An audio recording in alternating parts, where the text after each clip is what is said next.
National Weather Service in Pittsburgh has issued a severe thunderstorm warning for east central Mercer County in northwestern Pennsylvania, Venango County in northwestern Pennsylvania, northeastern Butler County in west central Pennsylvania, northwestern Armstrong County in west central Pennsylvania, central Clarion County in west central Pennsylvania, west central Forest County in northwestern Pennsylvania, until 2:15 p.m. Eastern Daylight Time.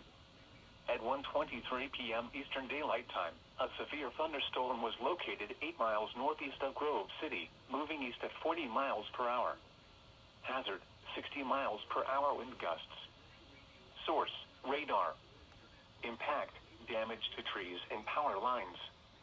Locations impacted include Oil City, Franklin, Clarion, Knox, Cigar Creek, Hassan Heights, Seneca, Harrisville, Polk, Inlenton, Rouseville, Clintonville. This includes Interstate 80 in Pennsylvania between mile markers 26 and 59.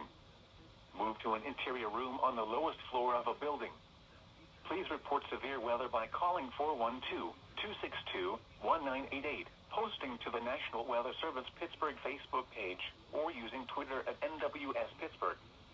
Repeating, a severe thunderstorm warning has been issued until 2:15 p.m. Eastern Daylight Time for the following counties in Pennsylvania, Mercer and Venango. This is no weather.